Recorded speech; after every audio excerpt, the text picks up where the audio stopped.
I'm back. Roads Rants on Deadwood. If you like this video, like and subscribe. Join the Road Squadron. Today, we talk about Deadwood the movie. As you guys know, Deadwood is my third favorite series of all time.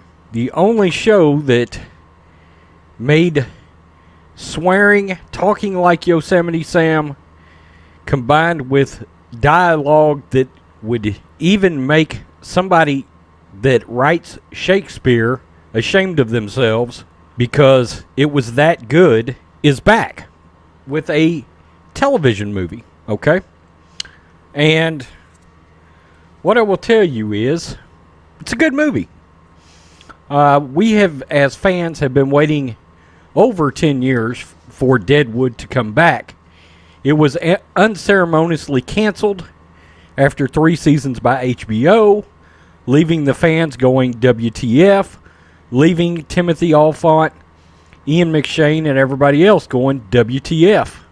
They did not see the cancellation coming either. Timothy Olyphant has famously told the story that he had just gotten a raise on the show and purchased a new house when David Millich called him and said, the show is over. And he was like, what? All the major characters are back, minus Powers Booth, who in our real lifetime has passed on. Rest in peace, the great Powers Booth. Calamity James comes back to try to rekindle her relationship with Joni Stubbs, played by the very easy on the eyes Kim Dickens. Al Swearingen is back. Ian McShane once again plays the conductor of Deadwood. Everything revolves around Al in this world.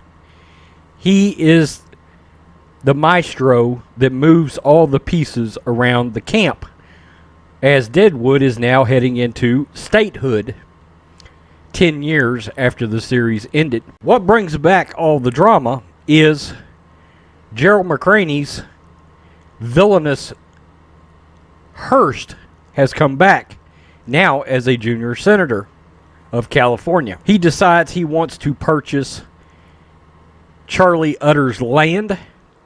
Dayton Cali once again shows up and does a magnificent job as Charlie Utter.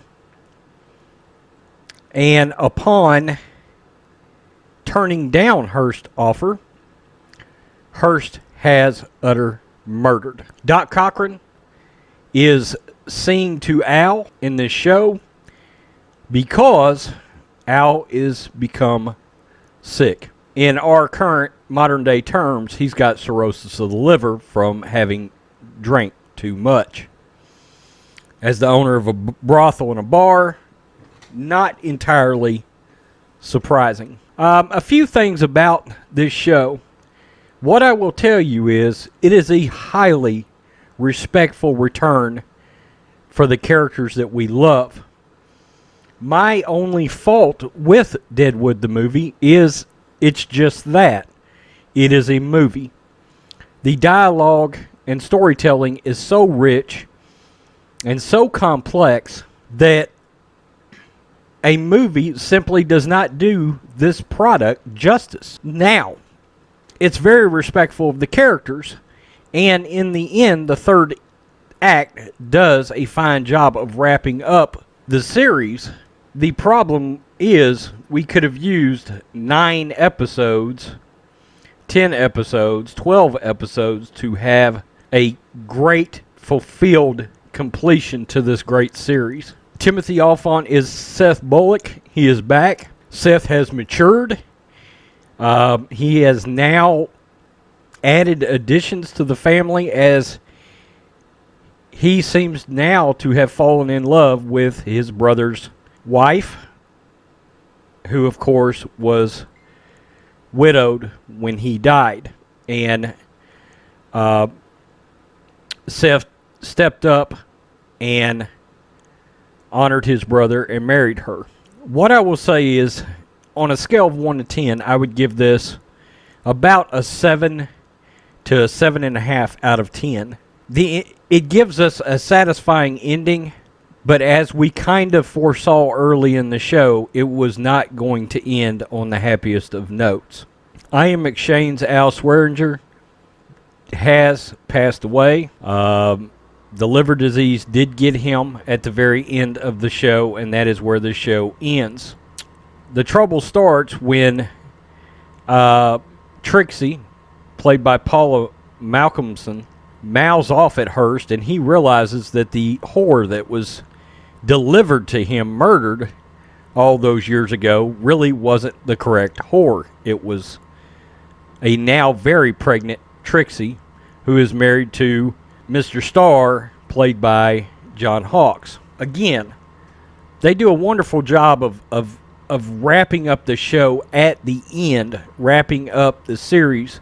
However, the one thing that this show gave us was so many fantastic collateral ancillary characters. And because there are so many characters that frankly are capable of having carried their own series possibly, we didn't get to see enough of each one of those characters in their return. Molly Parker as Alma Garrett is almost non-existent in this movie. I think she might have been on screen for 6 minutes, 7 minutes. Very surprising.